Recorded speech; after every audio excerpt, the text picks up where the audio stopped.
Lalu aku melihat langit yang baru dan bumi yang baru, sebab langit yang pertama dan bumi yang pertama telah berlalu. Dan laut pun tidak ada lagi. Dan aku melihat kota yang kudus, Yerusalem yang baru, turun dari surga, dari Allah, yang berhias bagaikan pengantin perempuan yang berdandan untuk suaminya. Lalu aku mendengar suara yang nyaring dari tahta itu berkata, "Lihatlah, kemah Allah ada di tengah-tengah manusia. Dan ia akan diam bersama-sama dengan mereka. Mereka akan menjadi umatnya. Dan ia akan menjadi Allah mereka. Dan ia akan menghapus segala air mata dari mata mereka. Dan maut tidak akan ada lagi, tidak akan ada lagi perkabungan, atau ratap tangis, atau duka cita, sebab segala sesuatu yang lama itu telah berlalu." Ia yang duduk di atas tahta itu berkata, "Lihatlah, aku menjadikan segala sesuatu baru." Dan firman-Nya, "Tuliskanlah, karena segala perkataan ini adalah tepat dan benar." Kiranya Roh Kudus menambahkan berkat pada firman ini. Bapa di surga, sekali lagi, kami berdoa untuk Roh-Mu agar kami dapat melihat Yesus, dan diubahkan menjadi lebih seperti Yesus. Amin. Ketika saya berada di tentara selama hampir 1 tahun, saya pergi dari rumah, dan saya pulang ke rumah sesekali, tapi coba tebak? Aku merindukan rumah. Dan saya merindukan pacarku yang adalah istri saya sekarang. Sangat rindu, sehingga saya bermimpi pergi dan bertemu dengannya. Dan ketika saya pergi menemuinya, saya seperti, wow, saya tidak sabar. Saya tidak bisa makan, saya tidak bisa tidur, saya hanya ingin melihatnya. Beberapa tahun yang lalu, kami pergi dalam 4 minggu liburan, perjalanan mengemudi. Pernahkah Anda dalam perjalanan panjang, di mana Anda mengendarai beberapa ribu mil? Kami berkendara 7.400 mil. Itu perjalanan yang panjang, bukan? Dan kami memang melihat cukup banyak. Kami berhenti di Sequoia, pohon-pohon raksasa itu. Dan kami memiliki foto di sana. Dan saya sangat kecil dibandingkan Jenderal Sherman itu, atau apapun nama dari pohon besar itu. Dan kami pergi ke bawah pohon, karena pohon itu tumbang di jalan, Anda ingat? Dan mereka mengukir di pohon, dan jalannya berada di bawah pohon. Dan saya menghentikan mobil di sana, dan kami berfoto dengan mobil kami di bawah pohon. Bukankah itu bagus? Dan mobil kami sangat kecil di sana. Dan kami pergi ke Yosemite dan kami pergi ke, saya bahkan tidak ingat, begitu banyak tempat. Jembatan Golden Gate. Dan kami melewati Montana. Dan kemudian Washington, dan kemudian Oregon dan kemudian California. Dan kemudian kembali, melalui Utah dan semuanya. Dan dalam perjalanan kembali, kami berhenti. Selama, saya tidak ingat, 9 jam. Saya percaya istri saya dapat mengoreksi saya karena ada kebakaran. Dan lalu lintas ditutup, dan kami melihat api datang dan melewati jalan dan pergi. Dan kemudian kami harus menunggu sekitar 2-3 jam lagi, dan kemudian kami diizinkan untuk pergi. Nah, dalam perjalanan kembali, meskipun kami memiliki TV di dalam mobil van. Anak-anak sangat bosan dengan mobil van itu, dan film-film, dan pembicaraan. Dan bukan hanya anak-anak tapi kami juga. Kami berkata, Anda tahu, kami ingin pulang. Kami ingin pulang. Tidak ada yang lebih baik dari tempat tidur, di mana ada benda kecil, di mana Anda selalu tidur. Dan Anda pergi ke sana seperti anak anjing dan Anda merasa nyaman di sana. Itu tempat tidurmu, itu tempatmu. Dan Anda merasa baik di rumah. Tidak ada yang seperti di rumah, ya? Itu adalah berkat. Yah, kita adalah orang Kristen dan rumah kita bukan di sini. Dan kita ingin Yesus datang, bukan? Daniel pergi 3.500 minggu dari rumah.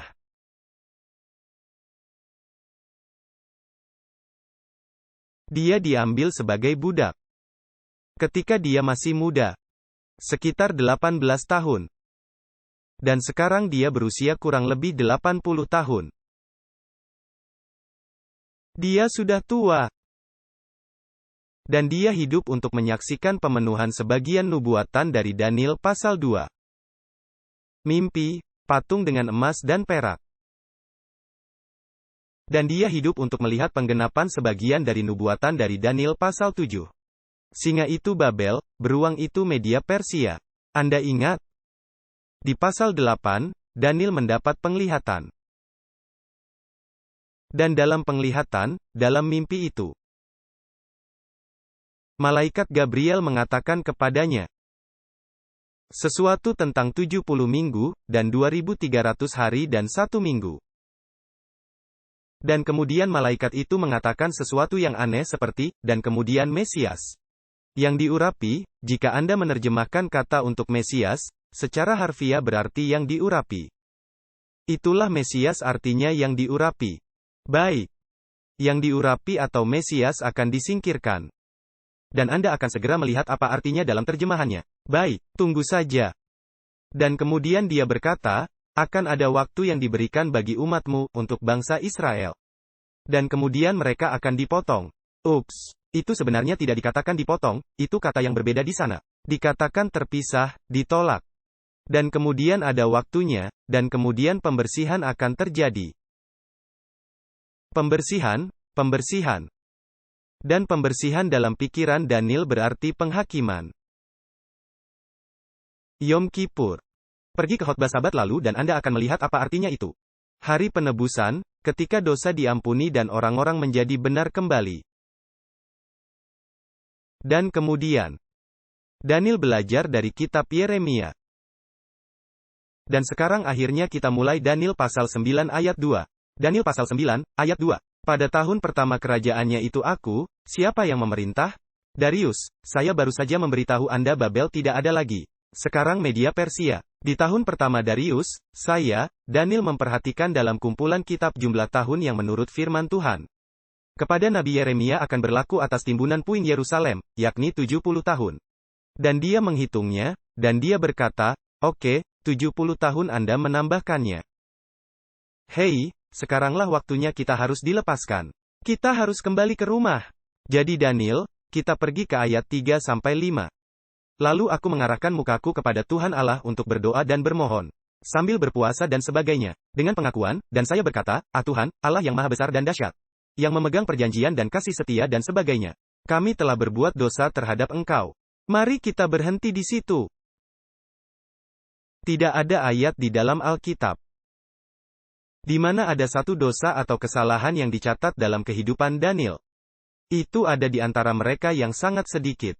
Semua orang di dalam Alkitab memiliki kesalahan, termasuk Musa. Daniel. Tidak ada ayat di dalam Alkitab di mana Anda dapat menemukan kesalahan dalam hidupnya. Namun demikian, Daniel berkata, siapa yang telah berdosa?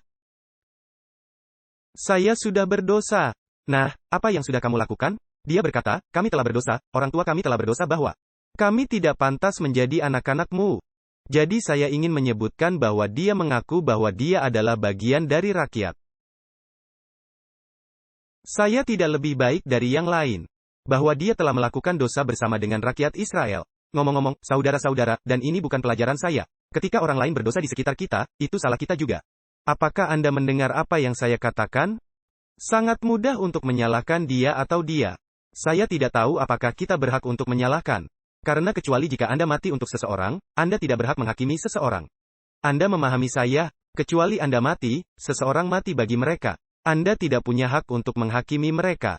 Kita harus sangat mencintai mereka. Sampai-sampai kita siap mempertaruhkan hidup kita untuk mereka. Jadi Daniel bertobat atas nama rakyatnya. Dia menunjukkan kerendahan hati yang besar. Dan dia pertama membuat pengakuan. Doa dimulai dengan pengakuan, memuji Tuhan dan pengakuan. Dan kemudian, dia menekankan anugerah Tuhan. Dalam ayat 8 dan 9. Ya Tuhan, kami patutlah malu, sebab kami telah berbuat dosa terhadap Engkau. Tetapi Engkau, Allah kami, ada kesayangan dan keampunan. Jadi dengarkan, saudara-saudara, pengakuan adalah di mana Anda. Anda tidak mengatakan bahwa dia atau dia telah berdosa. Tetapi Anda bertanggung jawab sendiri. Anda merasa dengan orang lain, Anda adalah bagian darinya, bagian dari dosa. Kemudian Anda menekankan kasih karunia Tuhan. Anda berfokus pada belas kasihan dan kasih Tuhan, bukan pada diri sendiri, bukan pada dosa-dosamu. Dan nomor 3, dia fokus pada apa yang telah Tuhan lakukan di masa lalu. Ayat 15, Tuhan, Engkau telah membawa umatmu keluar dari tanah Mesir dengan tangan yang kuat. Anda fokus pada apa yang telah Tuhan lakukan di masa lalu. Karena jika dia telah melakukannya di masa lalu, dia akan melakukannya lagi. Dia tahu hidupmu, dia tahu dosamu, tetapi dia memilih untuk membantumu di masa lalu. Dia akan membantumu lagi, dan kemudian dia benar-benar meminta bantuan. Dia menangis minta tolong. Dia berkata, Tuhan, datanglah membantu kami. Tapi kemudian dia berkata, bukan karena kami pantas mendapatkannya, tapi karena namamu. Ayat 17-19. Dan kemudian dia berkata, oh, arahkanlah telingamu dan dengarlah, bukalah matamu dan seterusnya. Dan kemudian ini adalah bagian yang bagus. Dia mendapat jawaban atas doanya. Baik. Apakah kamu tidak suka ketika doamu dikabulkan? Mudah-mudahan kita percaya bahwa Tuhan menjawab doa, bukan? Yesus berkata dalam Yohanes 16 bahwa apapun yang kita minta dalam namanya, kita akan menerimanya. Apakah Anda percaya itu? Betulkah? Apa kamu yakin? Pernahkah terjadi ketika Anda meminta sesuatu dalam nama Yesus, dan Anda tidak mendapatkan jawaban? Jujurlah. Ya, tidak. Semua yang Anda minta dalam nama Yesus, Anda mendapatkannya. Ah, baik. Ada kutipan lain, yang mengatakan, kepada setiap doa yang tulus, jawaban akan datang. Tetapi kemudian kutipan itu mengatakan adalah salah untuk menganggap bahwa Yesus, Tuhan akan menjawab.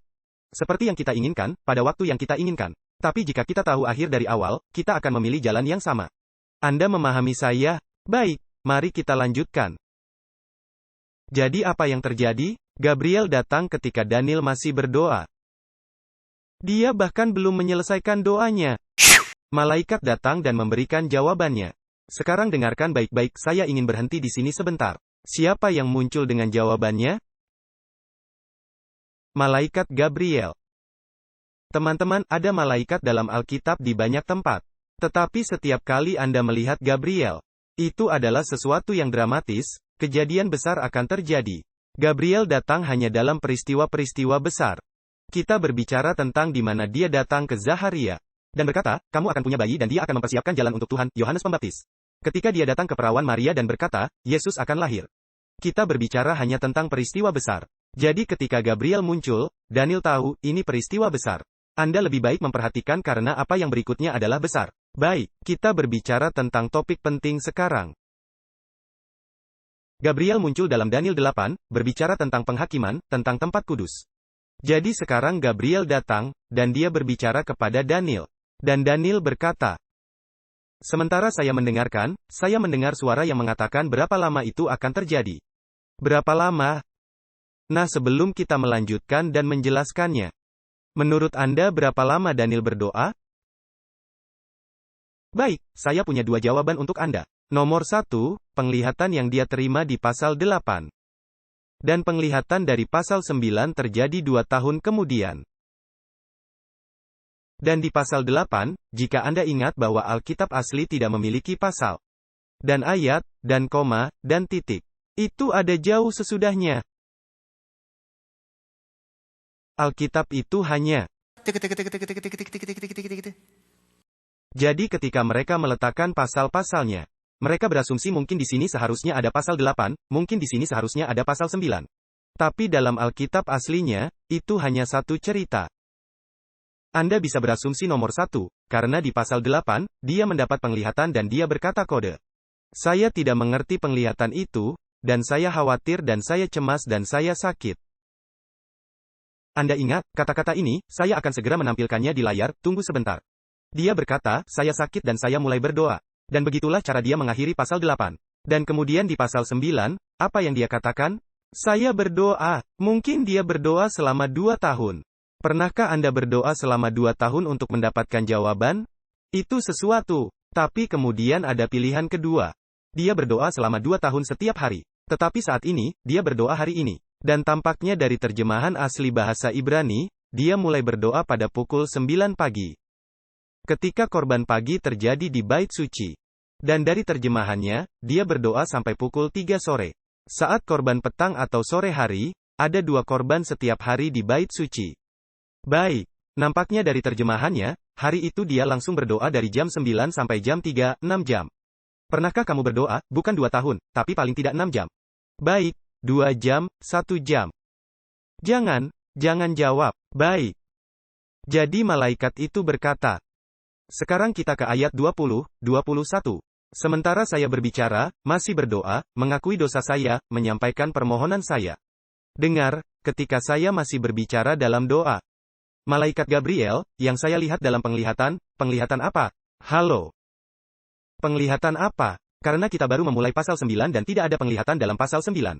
Malaikat yang saya lihat dalam penglihatan. Penglihatan apa? Pasal 8. Itulah penglihatan yang dia terima sebelumnya. Berdoa. Gabriel yang saya lihat dalam penglihatan, mengacu pada pasal 8. Terbang dengan cepat, dan mencapai saya pada saat persembahan di sore hari, itu adalah 3 sore. Dan berkata, "Oh Daniel, aku datang untuk memberi akal budi kepadamu untuk mengerti." Memahami apa? Kata-kata dari pasal 8, berakhir dengan ini, saya tidak mengerti penglihatan ini. Sekarang dia datang untuk membantu saya memahami penglihatan itu. Baik, mari kita berhenti membahas kata terbang dengan cepat. Tidak ada yang berlebihan. Kita berbicara sedikit, 2 malam yang lalu tentang hal itu di Kamis malam, di seminar Wahyu. Di mana surga? Di mana surga? Apakah Anda tahu di mana surga? Kata di sini, dalam bahasa Ibrani tidak mengacu pada apa yang kita lihat. Aku melihat seekor burung terbang ke surga. Dan tidak merujuk ke tata surya kita. Sepertinya dari terjemahannya karena ada kata yang berbeda untuk itu, yang mengacu pada galaksi. Saya tidak yakin, tidak mengatakan dengan pasti, tetapi ini tampaknya. Ini mengacu pada galaksi. Jadi di mana surga? Di mana surga? Paulus berkata, dan saya tidak mengatakan kepada Anda di mana itu. Paulus mengatakan bahwa dia mendapat penglihatan di langit ketiga. Dan dia melihat surga. Jika kita mengambil kata galaksi, dia mungkin berada di galaksi ketiga, atau di belakang galaksi ketiga. Sekali lagi, dengarkan baik-baik, saya tidak tahu di mana surga itu. Jangan katakan pendeta berkata bahwa surga ada di galaksi ketiga. Saya tidak tahu. Baik. Saya bahkan tidak yakin, saya mungkin benar-benar tertinggal, tetapi dengarkan baik-baik. Saya hanya ingin berasumsi bahwa surga berada di belakang galaksi ketiga. Saya ingin memberitahu Anda seberapa cepat malaikat itu terbang. Baik, itu maksud saya. Jika Anda pergi dari bumi ke ujung tata surya kita, dari ujung Bima Sakti, Anda bahkan tidak melihat bumi. Dan jika Anda pergi dari Bima Sakti, yang adalah galaksi kita, ke galaksi berikutnya, Andromeda, Anda tidak melihat bumi. Dan Anda bahkan tidak melihat tata surya. Anda hanya melihat Bima Sakti seperti titik dari Andromeda. Dan jika Anda pergi dari Andromeda ke Orion Nebula, yang adalah galaksi ketiga, Anda bahkan tidak melihat apapun yang terkait dengan bumi kita. Sangat jauh. Dan izinkan saya menjelaskan sedikit, jika kita tunjukkan. Dengarkan baik-baik. Melihat dari bumi, cahaya kecil itu adalah Orion Nebula, apakah Anda melihatnya? Dan semua titik itu bukan bintang saudara-saudara. Itu adalah galaksi yang lebih jauh dari Orion. Dan Anda pergi ke mereka dan mereka menjadi lebih besar, dan kemudian Anda melihat galaksi dan kemudian Anda masuk dan kemudian Anda melihat tata surya. Dan kemudian masuk dan melihat bintang-bintang dan kemudian Anda masuk dan melihat planet-planet. Ini gila. Jadi saya ingin memberi Anda formula ini. Jika Anda terbang dengan kecepatan cahaya, bukan dengan kecepatan Tuhan atau kecepatan malaikat. Dengan kecepatan cahaya, berapa kecepatan cahaya? 300.000 km per detik. Itu 186.242 mil per detik. Teman-teman, Orion berjarak 1.400 tahun cahaya dari kita. Tetapi jika Anda terbang dengan kecepatan 186.000 mil per detik, itu sama dengan 671 juta mil per jam. Itu cepat, bukan? Saya yang melakukan perhitungan, jika saya melakukan kesalahan, saya tidak peduli. Maksud saya jika sedikit ke kiri atau ke kanan, siapa yang peduli? Maksud saya ketika Anda terbang dengan kecepatan itu, 186.000 mil per detik. Dan Anda baru saja terbang 186.000 mil. Ketika Anda terbang dengan kecepatan itu kecepatan cahaya. Bukan kecepatan malaikat. Dan Anda terbang 1.400 tahun, siang dan malam terus-menerus. Kemudian Anda sampai ke Orion. Daniel mulai berdoa, dan sebelum dia selesai, seperti di Star Wars, seperti di film, Gabriel, aku ada di sini. Anda bercanda. Berapa lama waktu yang Anda butuhkan? Saudara-saudara, itulah betapa berharganya kita di hadapan Tuhan. Bukankah itu sesuatu? Ingatlah ketika Anda berdoa, ingatlah itu. Maukah kamu? Jadi saya ingin Anda untuk melihat slide berikutnya sebelum kita masuk ke pelajarannya. Itu adalah Orion. Apakah Anda melihat bahwa setiap kali mereka memotret Orion, warnanya berbeda? Mereka tidak berhasil mengambil dua gambar yang sama. Apakah Anda tahu itu? Apakah Anda melihat gambarnya, perubahan warnanya? Ini hanya beberapa gambar. Sekarang dengarkan baik-baik. Anda tahu apa yang di sana? Itu bukan Orion. Itu Bima Sakti. Dan dari Bima Sakti, di suatu tempat di bagian bawah ada sebuah kotak. Dan di sana tertulis, saya tidak tahu apakah Anda melihatnya, bukan planet kita, tetapi tata surya kita. Dari Bima Sakti, galaksi kita, Anda masih melihat tata surya kita seperti titik kecil. Bagaimana dengan planet kita? Bagaimana dengan Anda dan saya? Tidak ada apa-apanya. Saat kita melanjutkan, karena kita tidak punya waktu. Saya ingin menyebutkan ini. Sekalipun alam semesta begitu luas, Tuhan sangat mencintai Anda dan saya. Sehingga Dia akan mengirim malaikat untuk memastikan Anda mendapatkan jawaban terbaik untuk doamu. Dia berkata dalam Yeremia 33 ayat 3, "Berserulah kepadaku, maka aku akan menjawab engkau. Dan akan memberitahukan kepadamu hal-hal yang besar yang tidak kau ketahui." Apakah Anda tidak menyukai janji ini? Jadi malaikat di ayat 22 berkata, "Sekarang kamu Daniel berdoa. Dan aku datang untuk membantu kamu mengerti, karena kamu sangat dikasihi." Saya ingin memberi Anda beberapa kata dalam bahasa Ibrani, waktu kita sudah habis. Dan kita bahkan belum mulai berkhotbah, maaf.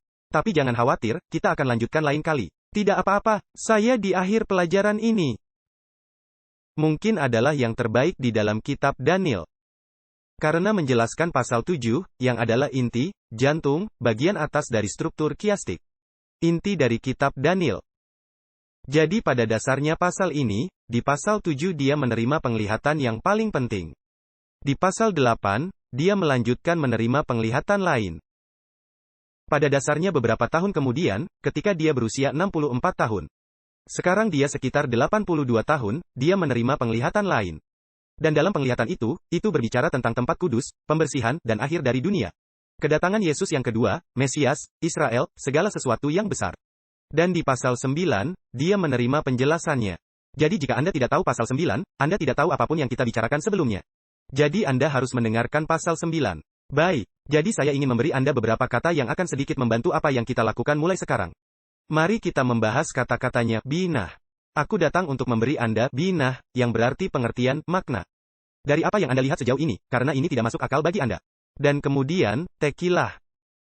Dikatakan, ketika Anda mulai berdoa, tetapi itu tidak berarti ketika Anda mulai berdoa. Maknanya adalah mulai dari awal. Anda tahu apa artinya? Sebelum Anda lahir. Itu terjemahannya. Saudara-saudara, itu tidak dikatakan, ketika Anda mulai berdoa, Tuhan berkata, sebelum Anda lahir. Dari awal, aku tahu doamu. Dan sekarang aku memberikan jawabannya. Aku tahu masalahmu. Aku mengetahui dosamu, aku mengetahui hidupmu, aku mengetahui hari-harimu. Aku tahu setiap detail tentangmu. Aku tahu saat kau lahir, aku sudah melihat semuanya. Dan Tuhan berkata, dengar, itu semua sudah direncanakan. Itu semua sudah direncanakan. Dan sekarang inilah aku. Bukankah itu bagus? Kata berikutnya dikatakan. Dabar, itu tidak berarti mengatakan, itu berarti apa yang Anda katakan, itu terjadi secara instan. Seperti Tuhan katakan dabar, jadilah terang. Ada cahaya. Jadilah pohon. Ada pohon. Bukankah itu bagus? Itu tidak menggunakan kata yang berarti hanya untuk mengatakan. Tetapi katanya di sini, dabar berarti bahwa jika Anda mengatakan, itu memiliki begitu banyak kekuatan dalam kata itu, dan itu akan segera terjadi. Jadi malaikat itu berkata, Tuhan berkata, pergi dan beri dia jawaban. Ketika Tuhan berkata, aku, Gabriel tidak membantah. Aku hanya terbang. Dabar, pergi dan jawab. Aku datang. Dan kata berikutnya, cemdah. Yang artinya bukan hanya aku sayang kamu, artinya kamu begitu berharga. Sehingga aku rela memberikan apapun untukmu. Jadi begitulah terjemahannya. Kamu begitu berharga di mataku. Aku rela melakukan apapun yang diperlukan untukmu. Sungguh suatu janji yang datang dari Allah sendiri melalui seorang malaikat. Wow. Kemudian kata berikutnya dikatakan, mareh. Ini yang perlu kamu ingat karena ini tujuan kita. Itu berarti penglihatan, tetapi bukan penglihatan manapun. Itu berarti penglihatan sebelumnya. Itulah terjemahannya. Jadi kita membicarakan, sekarang kita tahu, kita membicarakan tentang penglihatan di pasal 8. Sekarang kita bisa melanjutkan. Jadi jika Anda mengambil kata-kata ini bersama-sama, yang baru saja saya taruh di layar. Ini adalah bagaimana saya akan menerjemahkan dalam sebuah frase di zaman kita. Apa yang dikatakan malaikat itu kepada Daniel? Daniel, sejak dari awal, Tuhan mengetahui hidupmu. Dia tahu semua doamu dan pergumulanmu. Dia tahu bahwa engkau mengalami pencobaan dan itu tidak masuk akal. Tapi dari sejak awal, dia sudah menyiapkan jawaban. Dan ketika engkau mulai berdoa, dia mengirim aku untuk memberimu jawaban secepat mungkin. Dan itu cepat. Saya ingin engkau tahu bahwa engkau sangat berharga. Sehingga Tuhan akan melakukan apapun untukmu. Karena itu, dia menyiapkan jawaban, yang bukan hanya jawaban verbal. Tetapi sesuatu yang akan menyelesaikan masalah yang engkau miliki. Bukankah itu bagus? Saya memasukkannya ke dalam kata-kata saya, seluruh bahasa Ibrani di sana. Ayat 24. Jadi ini yang dia katakan. Ayat 24. 70 kali 7 masa telah ditetapkan atas bangsamu. 70 minggu. Berapa hari dalam seminggu? 70 kali 7 berarti 490. Dalam Alkitab, Yehezkiel pasal 4 ayat 6, dan juga dalam kitab Bilangan. Dikatakan bahwa dalam nubuatan, satu hari adalah lambang untuk apa? Itulah yang Alkitab katakan. Alkitab menafsirkan dirinya sendiri. Jadi 490 hari berarti? Dalam nubuatan, berarti 490 tahun. Ditentukan untuk bangsamu. Apa artinya? Kita akan membahasnya kemudian. 490 hari ditetapkan atas bangsamu dan atas kotamu yang kudus. Untuk melenyapkan kefasikan, dan seterusnya. Dan untuk mengurapi Mesias, yang maha kudus. Yang diurapi. Anda mungkin takut terhadap penghakiman. Penghakiman adalah Injil. Karena jika Anda ingat Ibrani pasal 8 dan 9, mengatakan bahwa Yesus hidup selamanya untuk melakukan apa? Dalam bahasa Yunani, dia adalah pengacara kita, membuat pengantaraan di hadapan Bapa. Saya katakan ini, jika Anda memiliki Yesus untuk membelamu. Tidak mungkin Anda kalah. Yesus tidak kalah. Anda memahami saya? Anda memahami saya? Jika Yesus adalah pembela Anda, dan seorang pengantara, tidak mungkin Anda akan kalah dalam peperangan. Dan saya akan menunjukkan kepadamu bagaimana penghakiman sebenarnya. Kita harus senang karenanya. Itu adalah berita terbaik. Saat kita bepergian ke Bima Sakti dan ke Andromeda. Dan nebula Orion dengan Yesus, setelah dia datang dan membawa kita ke surga. Alkitab mengatakan 1 Tesalonika bahwa, kita akan bertemu dengannya di angkasa, dan kita akan diubah dari yang fana menjadi tidak fana. Anda ingat? Dan kemudian kita akan bepergian dengannya selama 7 hari. Dan kemudian kita akan sampai ke surga dan makan bersamanya. Dan dia akan membuka gerbang surga dan kita akan masuk. Bukankah itu bagus? Saudara-saudara, saya ingin berada di sana. Dan kita akan membuka gerbang surga dan kita akan melihat Yesus muka dengan muka. Saya ingin Anda membayangkan saat-saat itu. Tetapi ketika kita melihat Yesus muka dengan muka. Dan Anda akan melihat Bapa dan Roh Kudus muka dengan muka. Dan dia akan mengizinkanmu untuk duduk di sebelah kanannya, di atas tahta, dengannya. Apa yang akan Anda rasakan? Apa yang akan Anda katakan kepada Yesus? Saya tidak sabar menunggu untuk saat itu. Bertatap muka dengan Kristus, Juru Selamat saya. Saudara-saudara, Yesus berjanji, aku pergi untuk menyediakan tempat. Dan jika aku pergi, aku akan datang kembali. Dan Yesus saya tidak berbohong, semua yang dikatakan di dalam Alkitab telah terjadi. Dan hanya karena itu tidak terjadi hari ini, itu tidak berarti bahwa itu tidak akan terjadi. Mereka tidak percaya banjir akan datang dan banjir datang. Mereka tidak percaya Yesus datang sebagai Mesias, dan dia memang datang. Anda sebaiknya percaya apa yang Alkitab katakan. Dan Yesus berkata dalam Wahyu, lihatlah, aku datang, bagaimana? Segera. Sesungguhnya aku datang segera dan aku membawa upahku. Dan Alkitab berkata di sana, tidak akan ada lagi tangisan, tidak ada lagi kanker, tidak ada lagi kematian. Tidak ada lagi rasa sakit, tidak ada lagi penyakit, tidak ada lagi hal-hal lama ini. Karena dia akan membuat segalanya menjadi baru, tetapi itu tidak berarti baru. Itu berarti dia akan mengembalikan mereka ke keadaan awal. Itu berarti Taman Eden, yang ada seperti sebelum dosa. Dia akan memulihkan mereka. Dia akan membatalkan semua yang terjadi setelah dosa. Dan dia akan menyalin dan menempelkan Taman Eden. Anda tahu arti menyalin dan menempel? Dan dia akan mengembalikan kita ke cara dia menciptakan sesuatu. Dan kita akan pergi ke setiap hari Sabat dan menyembah Dia. Dan saya tidak tahu tentang kalian, tapi saya akan pergi setiap hari untuk menemuinya.